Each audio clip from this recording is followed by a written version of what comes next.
What's up, friends? Hope you're having an awesome day. Today I want to show you a simple drum mixing technique and how deciding how you want to use the overheads in your mix can drastically change the sound of your drums and the overall vibe of your song. See, a lot of us tend to think of the overheads as a way to capture cymbals, and when you listen to them fresh off of the mic without adjusting any EQ, that's actually pretty accurate. They can sound kind of thin, and it is where most of the sound of the cymbals is going to come through. For example, I have these drums here recorded by Seth Ondro at Puzzle House Studios for a song called Slow by Scott Martin. So let's take a listen to the overheads with all of the processing bypassed.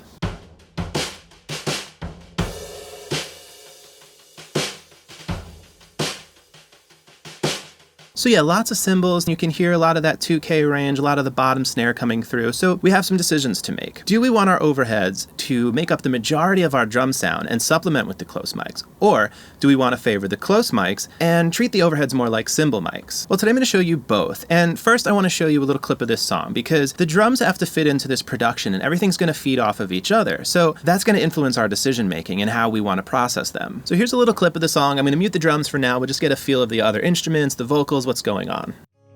I know a girl from a town called Slow. She's beautiful, but I don't think she knows.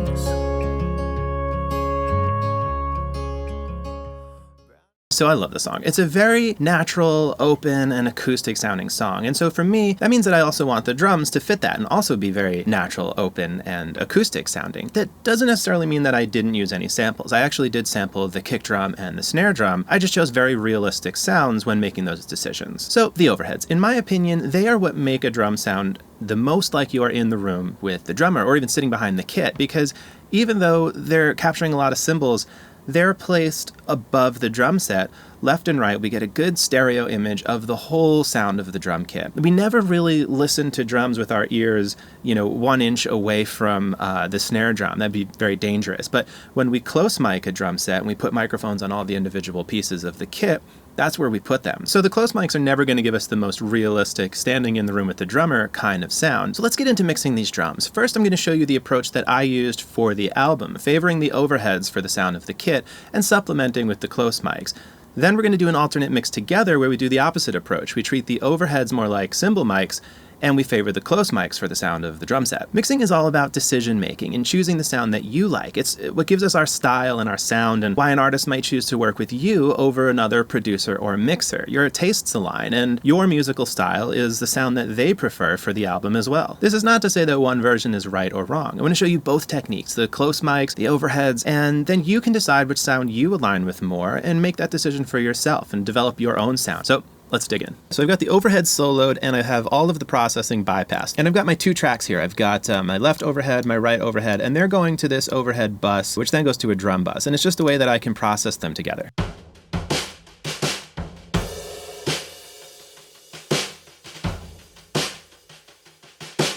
So again, kind of thin. There's not a lot of bottom end, not a lot of body. We can hear the cymbals pretty clear, but I want to bring more life here. I want to use these overheads to fill out the whole sound of the kit. And then if I need more punch, I'm going to add the close mics in to reinforce that sound. Okay, so first up in our chain is the Virtual Mix Rack by Slate Digital. So let's turn this on and we're going to go through these one by one. So I'm going to bypass these individual plugins here and we'll talk about each one. First up, we have this sort of preamp saturation. So it looks like we're hitting this pretty hard, but if I remember correctly, I don't think we're crushing anything. I think we're just bringing up some volume, getting a little bit of crunch on that snare. So let's take a listen first with all of this bypassed.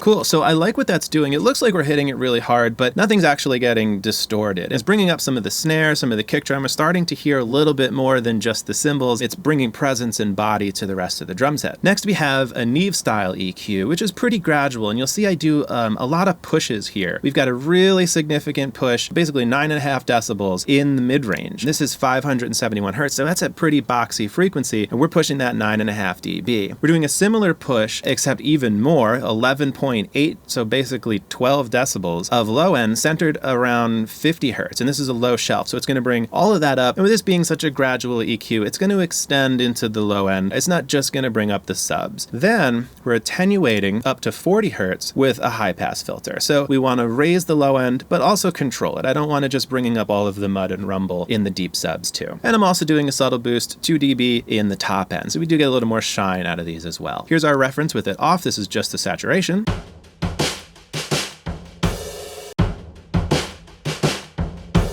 All right, so that's a big difference. We can hear all of the mid-range and all of the low ends starting to build out the sound of these overheads. They're no longer just cymbals. Moving on to the next one in our chain, we have more of an SSL style EQ. And the difference here is this EQ lets us control the size of the bandwidth. And you can see I've got this as narrow as it goes. So we boosted with this Neve style EQ because it's very gradual and you can't control the size of the bandwidth. So we brought things up, but while we're bringing up all of that mid-range and low end, there's going to be some parts of that sound that might be a little boxy. We want to clean up down there. Looking at this SSL style EQ, we could see that I'm pulling back 8 decibels at 282 hertz, which, can be a little boxy, especially when we do such a big boost of the mid-range. Let's see what that's doing. I'm going to play it off.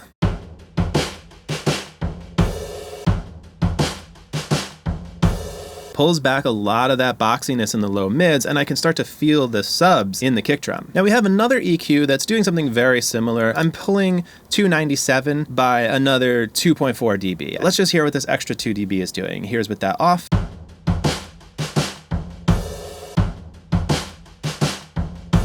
So that's just pulling out a little bit more of those lower mids around 290. Next up in our chain is the FabFilter Pro Q3. This is everyone's favorite EQ, mine as well. I'm going to do a whole video about this plugin, I promise. They're coming. The FabFilter suite is amazing. Let's go through what I'm doing here. So I'm just going to talk about it real quick. We've got a big boost here, centered at about 44 hertz, and it's a steep fall off. So again, like we did with that Neve style EQ, where we brought up the bottom with a shelf and then controlled it with a filter, we're doing that here in one move, and I'll show you that in just a second. Let's hear what this is doing as a whole. So here's bypassed.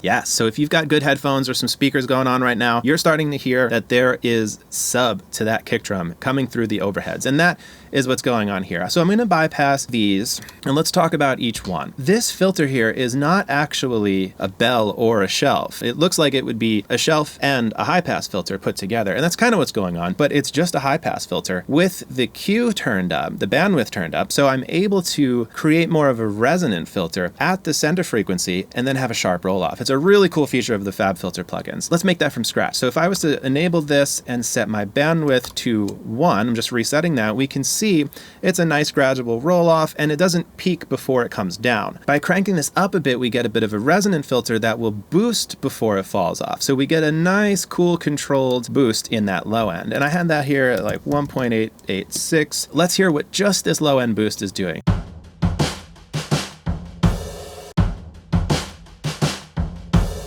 Yeah, getting some bottom.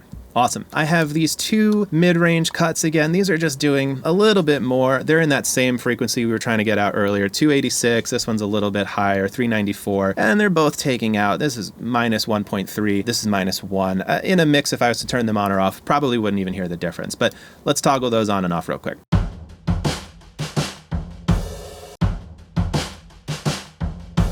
Cool, just a little extra attenuation in that boxy range. Let's look at these two. These two are doing some significant stuff. This is 2.4 kilohertz, attenuating by 2.4 dB. Let's turn this one on. This one's gonna make that snare drum feel a little bit smoother.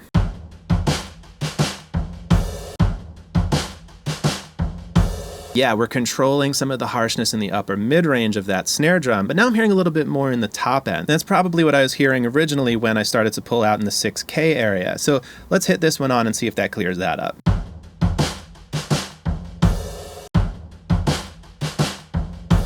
Yeah, I'm loving that. The sound of that snare is much smoother. Let's toggle these both on and off.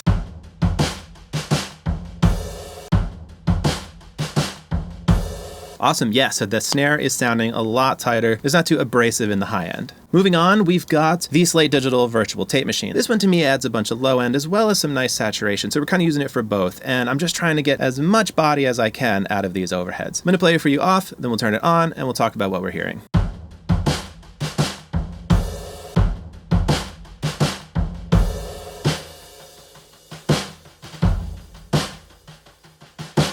So this one is bringing that kick drum to life, and it's rounding off the snare. You can see the kick and the snare are the only two things that are really triggering some of these LEDs on the VU meter. And we're not hitting it too hard because, again, like, those are the only two things just barely touching it when the drummer hits it a little bit harder. So it's giving us a tighter, more controlled sound in general, but we're getting all of this body and low end and kick drum presence that wasn't really there before. And it's all adding up. We've been adding EQs, we've been shaping the low end, and now we're using this tape machine emulator for a little bit of that warmth and extra body that it brings. And lastly, we've got another Pro Q3, just doing some more dips here. There's a little bit more surgical. You can see my cuts are a lot more narrow. The bandwidth is at 11, which is pretty tight. Pulling out a little bit of this mid-range. I might have thought, by the end here, it was a little too much. It's 0.8 decibels, not even a full 1, but it's pretty wide, so we are going to hear that. Here's with this whole EQ off.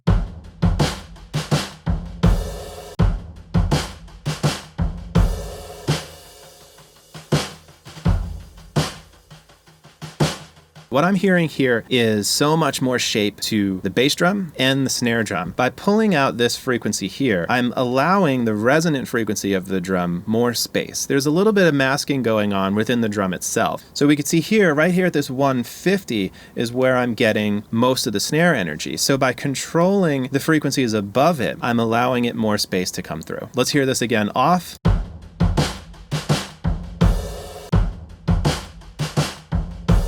It's a pretty significant change for some very subtle tweaks, and if you're having trouble hearing that, I recommend going back, listen a few times to the before and the after, and close your eyes. Try and use your ears entirely to hear the differences between the two clips, because sometimes we look at something, we see that it's turned on or turned off, and we're convinced that that's what we're hearing. I have personally tweaked plugins that were bypassed and convinced myself, wow, it's subtle, but I really like these changes, and that's because my eyes were playing tricks on my ears. So close your eyes, listen to the A and B before and after, and really train your ears a little bit. Give yourself some practice. So that's the whole overhead chain. Now I want to show you what it sounds like completely dry, and then we'll toggle on everything we did all at once. We can hear a nice clear before and after.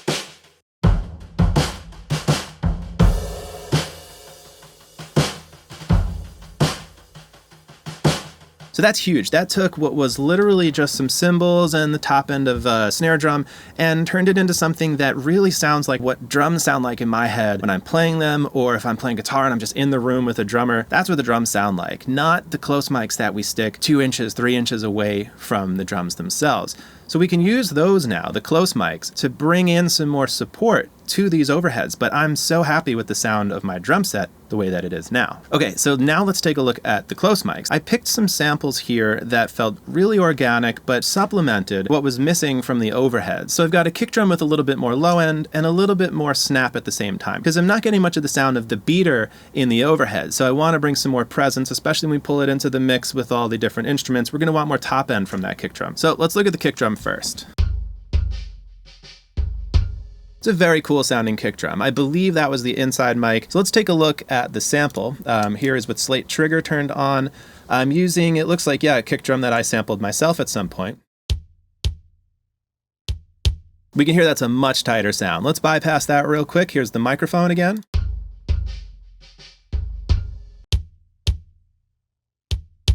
And again, because I'm using the overheads to create most of the sound of my drum set, I'm just supplementing what's missing. So I want a tighter sound because I get a lot of the low end like we saw from those overheads. Okay, so we've got that Neve style EQ here again. And I'm pushing here at 1000 hertz, couple decibels, 4 decibels, 1.6K at 6 dB. So I'm getting a bit more attack here. And then I have a shelf at 80, no filter. We just left that as is.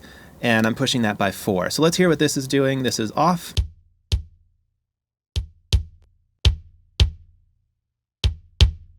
Cool, we've got some more bottom, and it knocks a little bit more because of that upper mid-range. Next, we have a Pro Q3. So it looks like a crazy EQ. It looks like a wave or a roller coaster, and you'd think it sounds very drastic, but nothing's too surgical here, and it's just boosting some more subs. It's pulling a little bit of that upper low end, around 160, giving us some more knock and taking away some tick, and this roll-off takes away even more of that top end. So in a song like this, I don't need the kick drum to be super clicky like if it was a hard rock or a metal song. I would want some more click and top end in a song like that. But here we need more knock and presence, but we don't want it to be too attention grabby in the top end. So again, here's with that bypassed.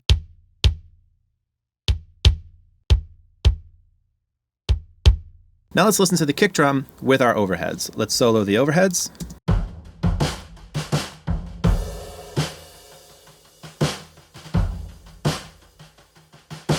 Now we're going to bring that kick drum in.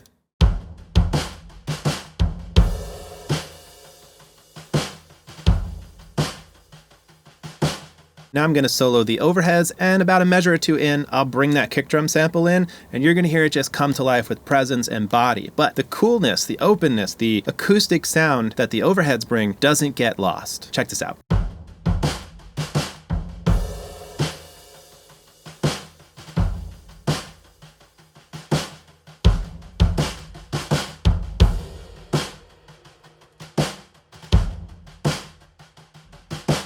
So now let's listen to the overheads with the kick drum sample in the entire mix.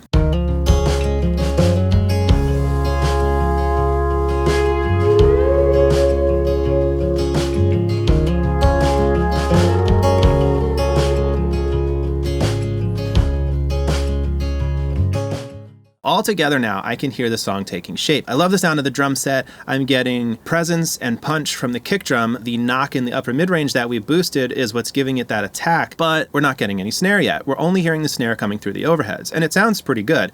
But I want to do the same thing we did to the kick drum and supplement, give us some more punch. So I know I said I sampled the snare earlier, but I must have remembered it wrong because opening this session, there's no snare sample track. We used the snare hot off the mic. So Seth at Puzzle House Studios recorded a kick-ass snare that we didn't even need to supplement. We used some gates to control it a little bit, especially because we don't need it to ring too much. We want a nice tight punchy snare because we've got enough of that cool open roominess from the overheads. Let's go through one by one. I'm going to bypass all of these.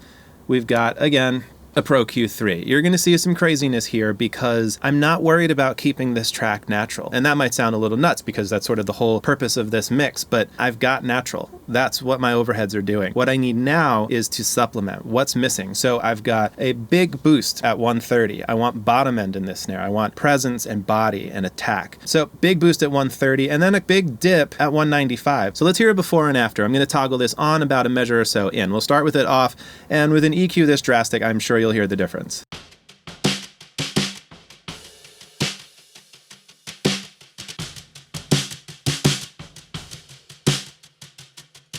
So I want to talk about what's happening here with this push and this pull. Let's bypass these.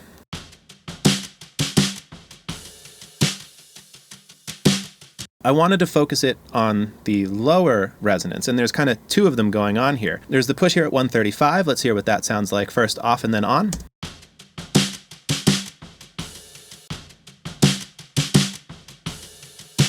Yeah, so that is where I want the body of the snare to be focused. So I'm hearing another resonance a little bit higher, and that's what's going on here. Let's turn this on. First, I'm going to bring it up so that you guys can hear it as well. So we took this down, 9 decibels. So let's start at 0.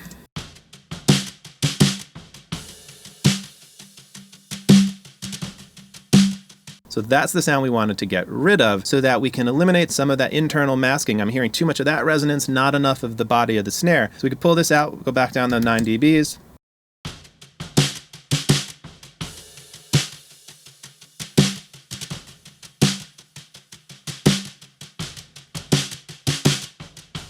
All right, so that's some pretty heavy lifting. Let's see what else we got going on for this snare. I have another Pro Q3. I'm a little scared to open it. All right, just a little bit more tone shaping here. Pulling out 385, pulling out a little bit more at 2.2 kilohertz, and a little bit at 3.8. So just shaping the lower mids and controlling some of the harshness in the top. Let's see this off.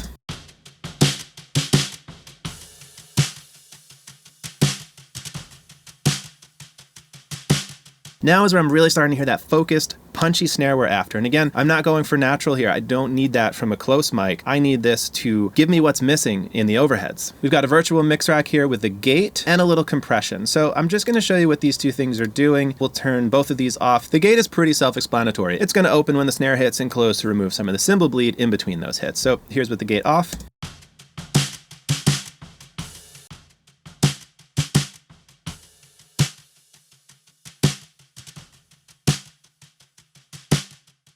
You might be thinking, well, you're losing all those ghost notes, but I'm not, because they're all in the overheads. That's the beauty of what's going on here. We get all that coolness, and we're using this mic specifically to give us punch and body. So I'm gating pretty hard, and I'm going to add a little compression, nothing too extreme here, but it's going to attenuate a little bit and shape some of the transient.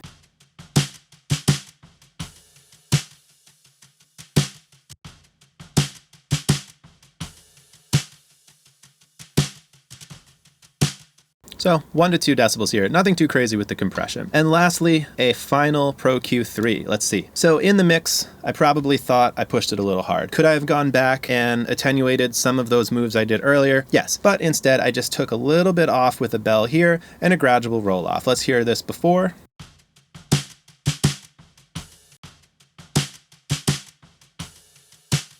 Little tamer, little less body, but in the mix and listening with the overheads is probably where I made these decisions. Okay, so just like we did with the kick drum, I'm going to play the overheads, we'll throw in our snare drum, we'll throw in our kick drum, and then we'll listen to it with the entire track so we can hear how it all works together.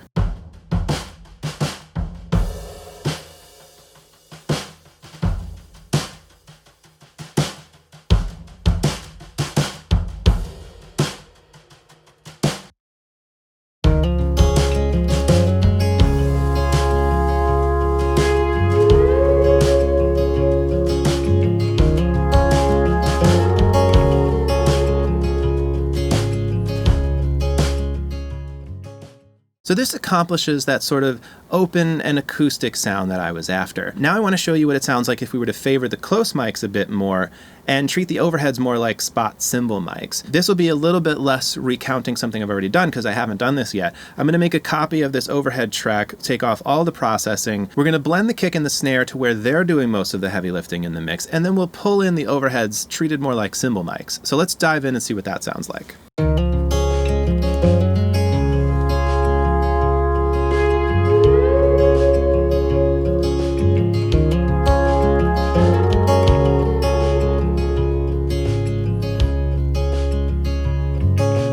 I know a girl from a town called Slow.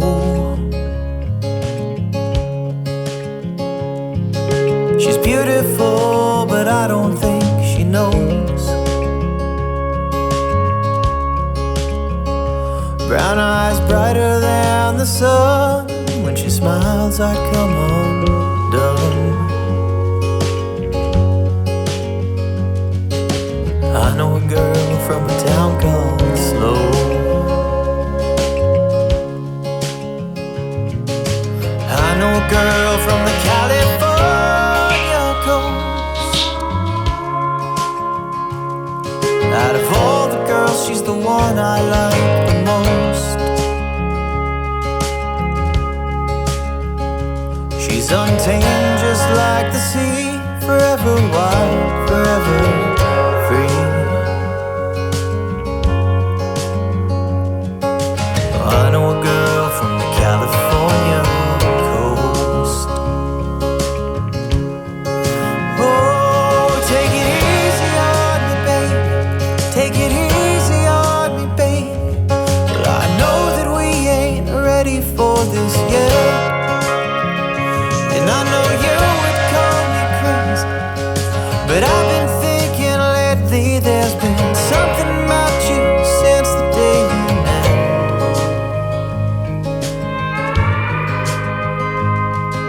Something about you that I can't forget.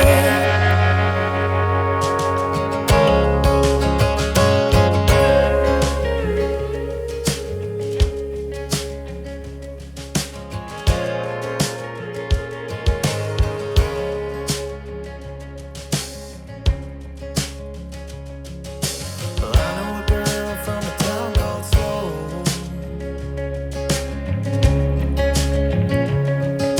I'm crazy about her, but I don't think she knows. So what I'm getting here is a much tighter sound. The kick drum and the snare drum, they're very in and out, right? Because they're close mic samples. We also treated them to be more supportive to the overhead, so I might not gate them as hard, or I might not choose a sample that's got such a quick thump to it. But what I'm also finding is that the cymbals in this kit were not just focused in the high end. So by trying to carve out the rest of the drums, I ended up with a really frail sounding overhead track that I was not liking at all. So sometimes the decision's already made for you, right? If the cymbals are mixed in with the track in that way, where they're not focused in only the high end. And you can't really just filter out the bottom and get an isolated cymbal track. You have to work those overheads in the direction that's going to fit the sound that was recorded. Otherwise, you're just fighting with them the whole time. One thing I did notice was all of my ghost notes went missing. And again, that could be because I've gated the snare pretty hard, and I'd have to find another way to really bring those things out. In the first version, my overheads left all of that in, and I didn't worry about the drummer saying, hey, where's all my ghost notes? That's very common, where you'll record a very cool performance. There's a lot of delicate details. The mixer gates the snare, and they're all gone. You just get the kick and the snare. So letting our overheads breathe and be that thing that shows us everything that's going on in that room, now we can gate a little bit harder and get that punchy snare, but nothing else goes missing. So this has been a really fun video for me to make. I love going back and looking at old mixes, especially ones that I like. Sometimes you pull up an old mix and you go, what the hell was I thinking? For this song, I was really happy with where we landed, and I plan to do more of these. I want to pull up in songs and show you different styles of music. I want to show you some house music productions I'm really proud of, or show you how to mix electric guitars. So drop me a comment on what you want to see next. I've got tons of songs I can pull up and show you. I know I learned a lot today, just kind of looking back and trying some different approaches. It helped me realize that, at least to my ears, that I made the right decision. So if you learned something today and you want to catch some of these future videos with some of these cool breakdowns, hit subscribe, drop a comment. All that stuff helps tremendously, and I'll see you guys in the next video.